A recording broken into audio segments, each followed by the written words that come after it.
And good morning. It is 8 o'clock and welcome to another business to business webinar series.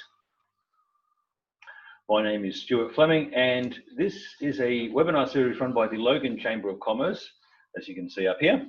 And it is based on a book that the Chamber of Commerce put together. So we wrote a book and had a bunch of chapters written by local businessmen and businesswomen that had actually already gone out and done it. They've actually achieved success in business and keep pushing. And we thought it was a really good idea to share some of their secrets, some of their stories with the business community.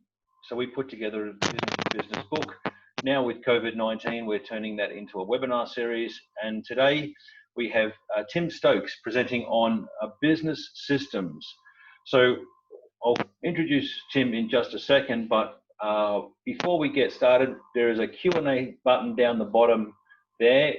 Click that to put up any questions. So as Tim goes through business systems, feel free to put your questions in there.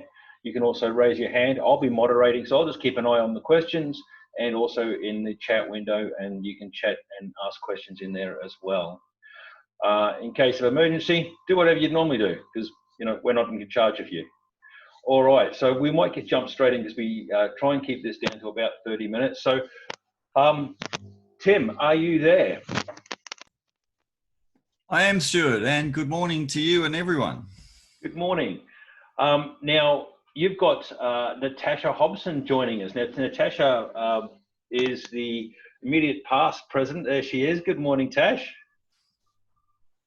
All right, we'll just make sure we can... Unmuted now. Yes, Hello. very good.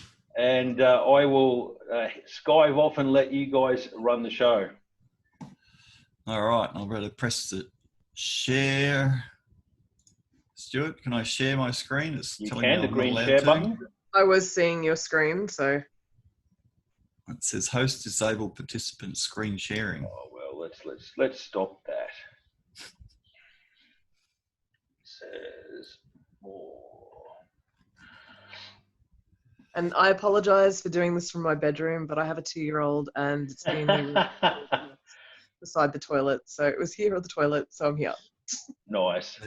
They're running the house. That's what 2-year-olds do. No. There you go. Have a go with that. There you go. Look at that. Love it when a system actually works, technology system especially. So everyone, welcome to Practical Systems for Profit and People Performance. That's a whole lot of P's in one sentence, isn't it? Thank you for joining me, Natasha. So let's dive straight into it. So I always like to start talks with a question. So here's a good question for everyone. How does your life as a business owner feel? I'd like to respond to that with a chat message or a text box or Natasha. Natasha, how does your life as a business owner feel? Well, I mean, it felt pretty good pre the apocalypse. Yeah, would have affected your business significantly, no doubt.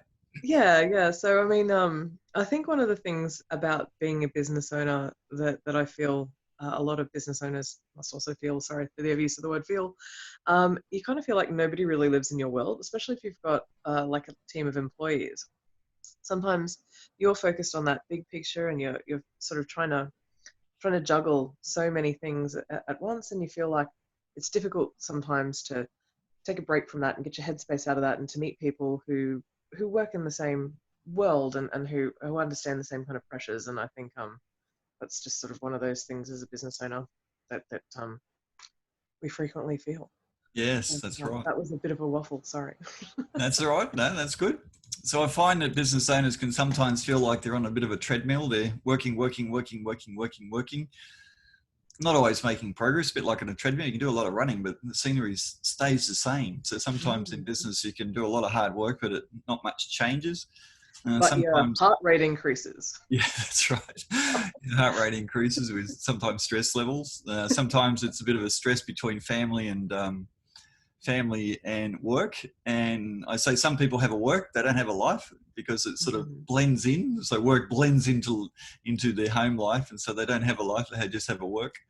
And sometimes people feel a bit handcuffed to their business.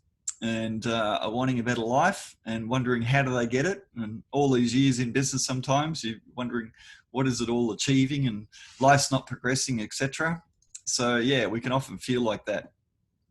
Rhiannon, thanks. Being a business owner at the moment feels a bit like you're going through a racetrack and someone has put walls up on the track.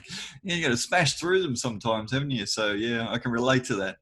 I am a veteran of business. I started my first business in 1983, and I built 7. So I understand it's a fun journey. It's an interesting journey. Interesting is a good word. It's a positive slant on most things. So you say it's an interesting experience. It's a good way of phrasing it sometimes. Indeed. It's like saying, you know, what do you think of my dinner that I've made tonight? It's interesting. It's a good substitute word, that one. So our time is limited. It is our most valuable resource, and I think it's really important to learn how to leverage it. You can learn to leverage time, and leverage makes enormous progress very, very rapidly in business. And it's this phrase called working on your business. And working on your business is where there is an ongoing benefit for the use of your time. So if you put a strategy into your business of some sort, it could be a system, it could be a growth strategy, it could be a team building system, anything. If you put a strategy into your business that is systematically implemented, then you have leveraged time, because you can have a benefit for many months, if not many years, for work that you do once. Therefore, that's how you're leveraging it. And so I find you can categorize your time. If you looked at your time in a week, you can say you spend time, you waste time, you invest time, and you leverage time. So there's various different uses that you can have for your time. And systems is a great way to leverage your time and invest your time. And the more you work on your business, the less you can work in it over time, so that you can set it up to potentially run without you. And that's kind of my claim to fame, you could say, is in year 2001, I had a client say, I don't want to work in my business at all, but I haven't bought it yet. Can you help me? Oh, that sounds like an interesting question. Sure. So I helped him to buy a business, and then in 12 months, he set it up under management, and then we helped him hire a manager. The manager took over the running of it. It took him 6 weeks to learn how, and then that was it. He stopped working in that business. He went around the world for 60 days, had a great trip around the world, and didn't go back to work in his business again. And that was the result of doing a lot of work on the business to work his way out of the business. And that's some of the rewards that you get from working on your business when you work on certain aspects of it. Who'd like to know what those aspects are that you need to work on to achieve those sort of goals? Sorry, was that rhetorical or? Well, that was a question for our audience, but no one's giving me It's hard to respond instantly to these things. You know, it's easier in a room, obviously. Yes, it's a bit early in the morning maybe, but we have an answer. I'd love to, Rihanna. Oh, good on you. Thank you. So let's continue on. So there's a mindset that I like to talk about. And mindset's a great word. I think mindset's a combination of beliefs, personality, and life experiences. And we form mindsets about certain aspects of our life. The thing that I like about systems is we'd all like the thought of potentially doing work once and then getting benefit for years. It's like filling in a lotto coupon once and then getting paid for life. I think it's an artist dream too, you know, you record an album once and get paid for it forever every time it plays on the radio, or you write a book and, you know, royalties forever, or like, you know, J.K. Rowling style movie deal, richer than the Queen. All that fun stuff, yeah. So the idea of systems is it's something that you're going to get paid for ongoing over and over and over and over and over. And that to me is a very motivating thing. So when I realized that you can do work once and be paid for it for years, I got very excited by that. And that's a great mindset to have towards it, is the motivation. Working on your business is getting you out of working in your business. So if you don't like working in your business all the time and feel like you've got a job, which people used to say years ago stands for just over broke, but instead of feeling like you don't have a job in your business where you're barely making ends meet and your time's a bit limited, you're a bit stressed and all that, then yeah, working on your business, that's the way to start moving your way out of working in it. And the thing with systems as a subject is there's only one best way of carrying out a task.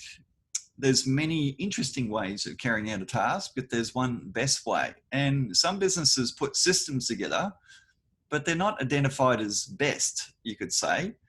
It's like how people answer the phone even. And Natasha's, this is one of her pet subjects. She's it's like the thing I am the queen of.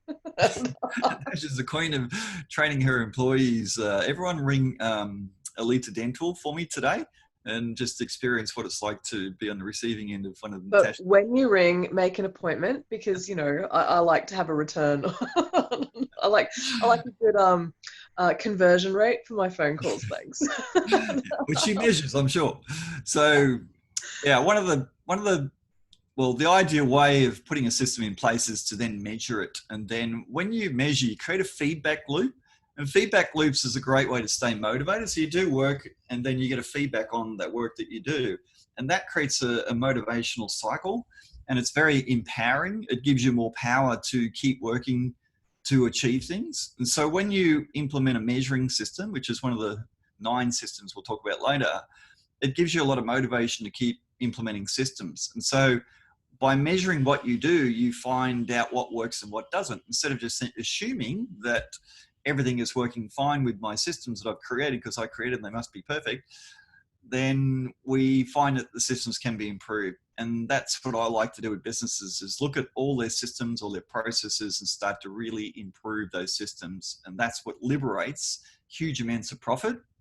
And when you got lots of profit, the best thing you can do with it is pay someone. And that frees you up enormously, because if you can pay someone to do what you do, you might have freed up 10 or 20 or 30 hours a week. And that's the result of having surplus cash, which comes from higher profits, which comes from finding out best ways of carrying out work in a business. How do you eat a cow? Well, hopefully you slaughter it first. That's right. So years ago, there was a popular question saying, how do you eat an elephant? And the silly answer was 1 bite at a time. And the reason it's a silly answer is like going up to an elephant and saying with a knife and fork, stand still, I want to eat you. It's like, no, you don't eat an elephant by walking up to it. You don't eat a cow by, oh, there's a cow in the paddock. Oh, I feel like some steak. I'll go and attack the cow. No, there's a lot of series of steps in the order or in a process that you go through before you get to the point where you can eat the cow. And so the reason I'm asking this question is because it's like, how do you systemize the business? And it's important to not just jump in and go, oh, there's a system I need to write. I'm going to write this procedure. And you write this big 2-page procedure.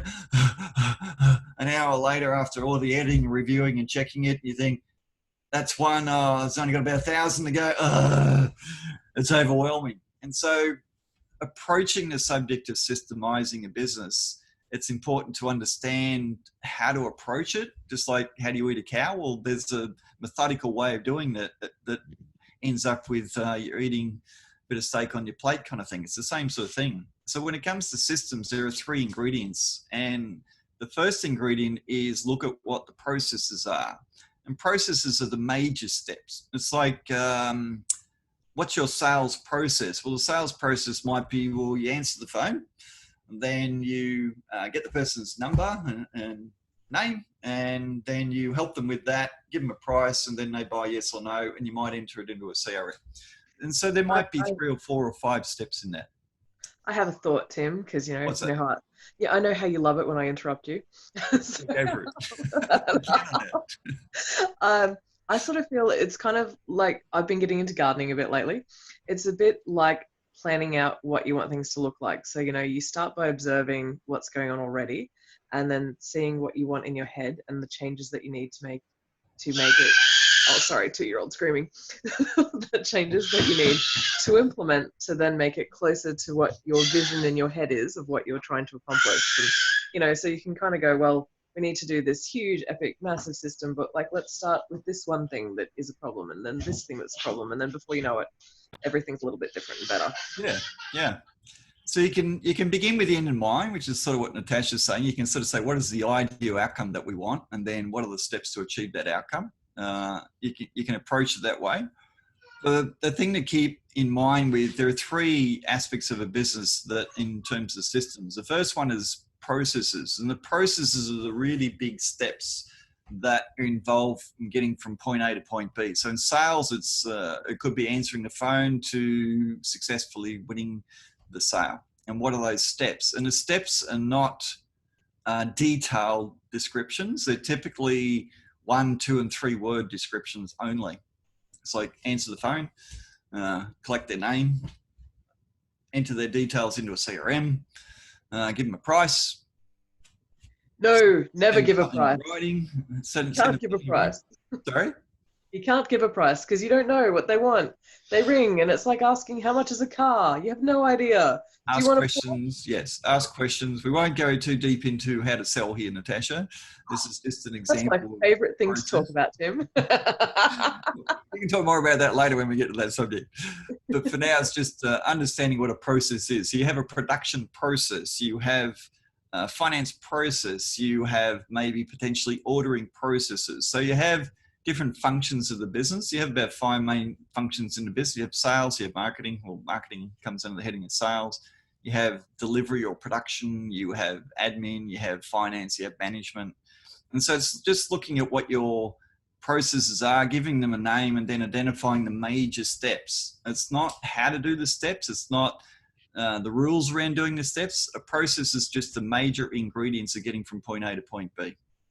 And so the policies are the next aspect. Then policies is like rules around, you answer the phone on 2.5 rings. You don't answer it on the first ring. You don't answer it on the 6th ring. You answer on 2.5 rings. That's the ideal number of rings. And that's where you share your experience when you write policies. A lot of businesses don't write many policies in their systems. They write procedures, but they don't write processes, and they often don't write many policies. Whereas policies is the wisdom of you being in business and why you do a certain thing a certain way. That's what a policy is.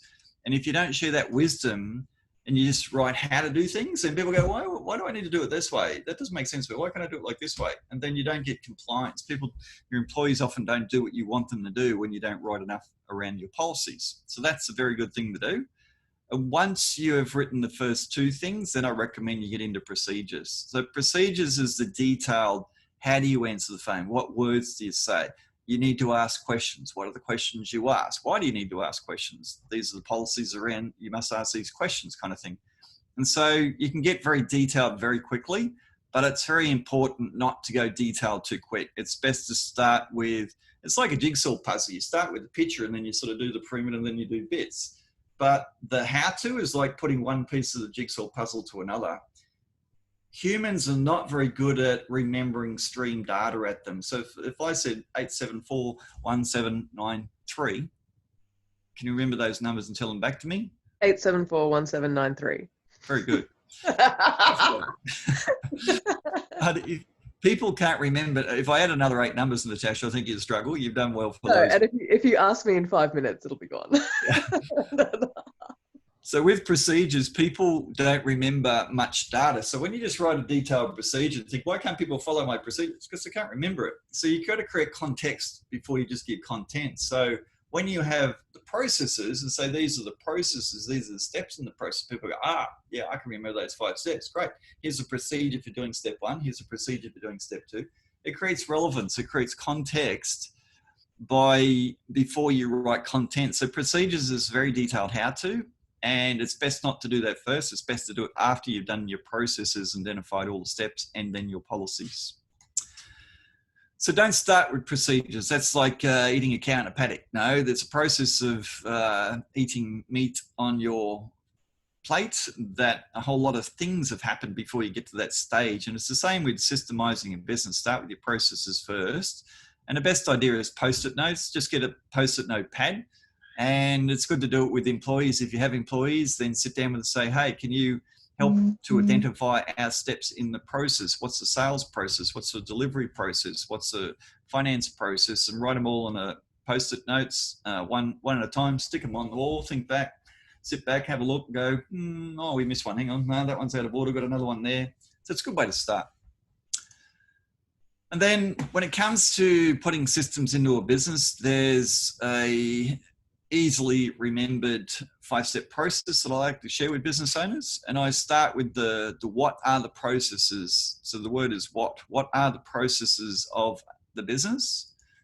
The next one is who, as in, if we've identified the steps in the process, then we say, okay, who's going to take care of these 2 or 3 or 5 steps in that process? And so job descriptions are the natural organic outcome of identifying steps in the process. So what are the processes? Let's name a sales process, let's name a delivery process, what all the steps are. Okay, great. Now we can allocate a role in the business to who's going to carry out the steps or the tasks related to that process. So the first step is what, second step is who, the third step is why. It's like, why do you want them to do a certain task a certain way? And that's where you get into your policies. And it's also good to say, why not? Why do you need to answer a phone 2.5 rings, Natasha? Well, ultimately, I was just sort of thinking while you're talking that I always actually like to start with why, because I find I get better compliance from my employees when I start with why. But why do you need to answer a phone in 2.5 rings? Because 1 is too short, and 3 is too long, and 2.5 sounds like I'm a little bit busy, but darn, I'm keen to talk to you. That's it. Excellent. And if why not 6 rings? Well, it just sounds like you've stepped out to lunch, really. And sometimes I struggle when I work with people who've worked at different dental practices before mine, because they will do things like a patient will be standing in front of them and the phone will ring and they will ignore the phone because they say, no, my attention should be focused on the patient in front of me, there who I'm helping now. And I always say to these people, look, the person that's standing in front of you can see and hear that you have a phone call coming in, but the person on the phone cannot see or hear that you're helping another person. So you need to answer that phone, and then you can let them know, look, I'm really sorry, but I've just got someone in front of me. Would you, I mean, of course, not right away. First of all, you'd say, thank you for calling Alita Dental. This is Natasha. Listen to a brief description of the problem and then explain that you do have someone in front of you, and could you just pop them on hold for a couple of seconds, you fix them up and you come straight back. Very good. Excellent example of giving lots of why. All right. Then you get into the how you want the task carried out. So like you say, Natasha, start with why. Yes, I agree. Then you start creating your procedures, and procedures can be in Word, can be in Excel, can be in PowerPoint, can be videoed. Videoed is by far the best form of procedure creation there is. And then once you've got those in place, then it's good to say, well, these are the tasks that are associated with this job title. How long are you taking to do these tasks? That becomes KPIs. And that's 5 steps to creating systems. So it's what, who, why, how, KPI.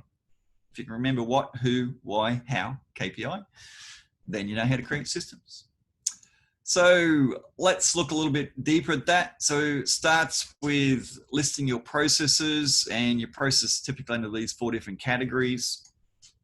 Identify all the steps in them and use post-it notes. Allocate the steps to roles or a job description. Give it a title. There are lots of different titles you can give. I've often seen job titles called Master of First Impressions in businesses where you have a walk-in environment. I think that's a pretty good title because they do create a very strong impression. So Master of First Impressions, I think, is a good job title. You can come up with all sorts of interesting job titles. And this becomes a policy document. So job description is a policy document because it's defining the rules of what that person is meant to do. It's defining what their role is. And I find that this is often lacking in a lot of businesses that have started. They hire someone and it often doesn't work out too well, that first person. And the number one reason it doesn't work out well is because there's not clear expectations that the business owner has defined and put into writing and said, here's what I expect from you. And then their work rate's not very high, or they're too slow, or they're not doing what they want. And it creates a bit of tension in the relationship. And I find that's due to the lack of a clear job description, and the tasks are not identified in that role. So, not sure if that's a question, Jim. What is a KOI? Oh, yeah, KPI. Yeah. I thought I had KPI. KPI, the tasks and the process. I take it that's related to that. It stands for Key Performance Indicator, Jim. Yeah. Yeah, what is a KPI? KOI was, KPIs, Key Performance Indicator. That's right. Whereas a KOI is like a fish in a pond, isn't it? That's right. Yeah. So Listing KPI, do you want to just quickly tell us what a KPI actually is? KPI is a key performance standard. So people have a KPI for this task. It should take you 5 minutes. If it takes you longer than 5 minutes, then come and see me, because it means that you haven't figured out how best to do that task. So it's where you tend to put a time frame around a task. And that's for a lot of people write job descriptions based on responsibilities. I find it's far better to write it around tasks. It creates a very detailed one, but the communication is really clear. This is exactly what I want you to do. And then you can actually go down and put it like another column that says, this is how your performance needs to be achieved based on this task. It might be a time frame, it might be a quality control, but it's very, very clear in your communication of expectations, and that solves a lot of problems in the business when you do that. Okay, so in your example, the KPI is time. That's your performance indicator. Yeah, so KPI for time, I find, is probably the most common and the best use of a performance guide, and because it creates a clear expectation of this task needs to take this long, or it might be how many items you can produce, or things like that. Or sales targets, I expect you to sell X amount per day or per month or whatever. Are frequent things that people. That would be another key performance indicator, KPI. Yeah. Awesome. On with the show. It's typically a number. Yeah, so it's typically a number that you assign to the tasks. And I've seen job descriptions 2 or 3 pages long, but it's a phenomenally fast training tool to do it this way, because you go through it line by line, and then when you hire a new employee, you go through it line by line. It might be every day. And it might be every day you just do a quick catch up and say, let's see how you go on those tasks. Great. All right, start on these tasks. Let's see how you're going. So it creates a feedback loop that's very powerful.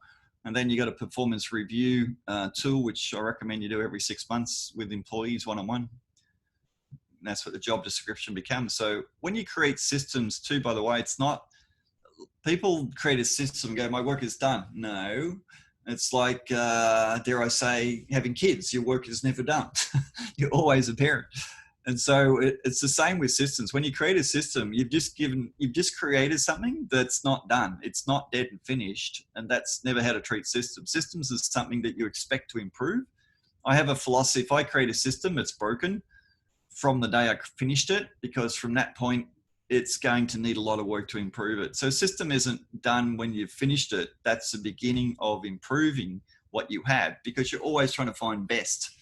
And best is best until something better comes along, and then that becomes best. So it's a best way of doing things, not a way to do things that is rigid and locked in.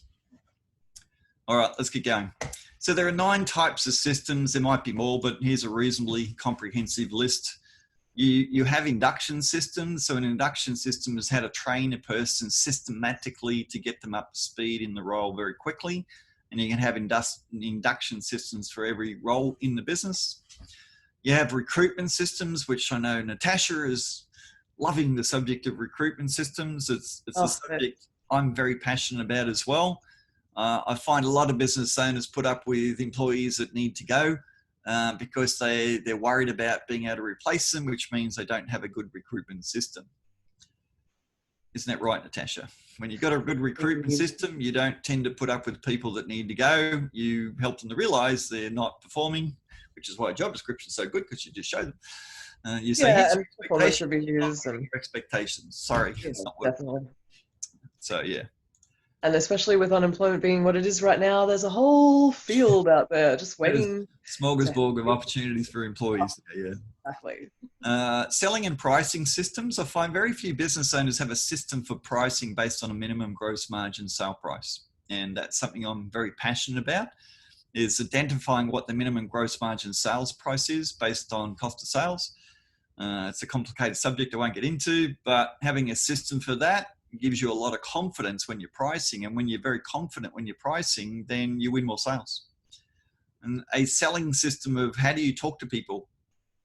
I find about 3% of business people in roles where they answer phones and talk to people about price, etc., have had sales training. So they're usually not that good at it. And like a lot of things, if you've never been trained, you're not that good. So a selling system is a way to increase sales, and that means income very, very rapidly. So I'm very passionate about selling systems.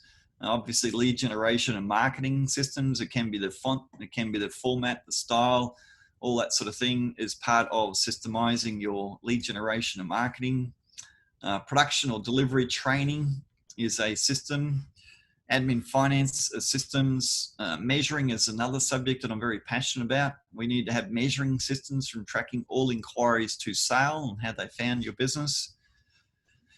HR systems, it's worth looking at something called Enable HR. If you have employees, there's a couple of others around. You just pay a small monthly subscription and it gives you lots of documentation for compliance, for recruitment, induction training, etc. And instead of trying to figure all that stuff out yourself, you just pay a subscription to someone like them and they take care of it. And then another system is leadership skills or team building. And it's another area of systems that I am very passionate about as well. I don't know what that question means, Jim. It says, okay, what is that? Minimum blah. Can you give me more clarity on that, please? Jim, you always crack me up. So the two systems that I find make businesses an enormous amount of profit increase, and I'm very profit orientated, is selling systems and pricing. And pricing takes about an hour to work out by looking at your profit loss statement to identify what your minimum gross margin sale price needs to be. So that way, you know, you're making profit at the time of sale. And measuring from leads to sales, tracking all jobs to see what gross margins you're making on jobs with employees as a cost of sale, and tracking cash flow, dollars coming in, dollars coming out, etc., and projections. And so these areas I find make businesses a lot of money, and I mean money as in terms of surplus cash in the bank. With surplus cash in the bank, you can pay someone, free up some time, and enjoy life more, which is a good reason to have more profit. And you can be insulated when, you know, COVID apocalypses happen. That's it. Yeah. So that's 9 areas of systems. If you want to get into systems, there's a bit of an example of ones that you can create. If you buy a franchise, you're actually missing half of those, which I find interesting. That when you get a franchise, you're typically not getting a lead generation system. You get a very basic, if any, sales system. You usually never get a recruitment system with any franchise you buy. And usually the measuring systems are a bit average as well. And often they don't have HR, and often they don't have team building. Hence, you're not getting all the systems you typically need in business. If you really want to get into systems, you get some help with them maybe, and get some experts on the subject. So if you want some more info from me, people, that's about it for me. We're just about out of time. I think Stuart's just going to kick me off soon if I don't hurry up and finish.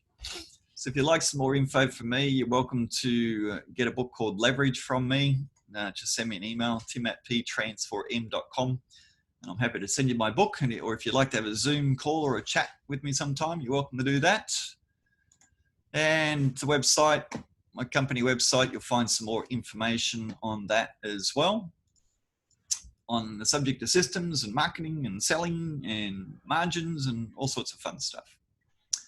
So any questions, people, before I finish up? Yeah, I've got a quick question for you, Jim. What is the system that you find, because you work with a lot of businesses, what is the system that you find is the first system that you would put in place for people? What's in general the first system that people should be looking at if they haven't got one already? The first system I like to put in place is a pricing system based on gross margin, because I find that less than 1 in 1,000 businesses have a systematic way of pricing. It's usually a guess, and it's usually based on what other people think, like the competitors or what they think from gut instinct. But that's usually, I measure businesses very accurately to find out whether they're making profit or not on everything that they sell. And I find that there's such a massive variation of what they're actually truly making that says that their pricing isn't based on a formula. And so I tend to like to do that a lot. That's one of the ones I like to do. And measuring systems I like to put in place really early. If anyone like a free tool of tracking leads to sales, email me and I'll give you access to a free tool I built in a topic called Airtable. And Airtable is like a replacement for a spreadsheet. It's like on steroids. And so I built a free tool I'm happy to give to people if they wanted to do that. So measuring, I find, is the first system I typically want to put in place. Team building and team meetings, that's another system I like to put in place early on. How to run a team meeting. Nice. Very cool. Well, that's very interesting. Look, thank you so much, Tim. Wait.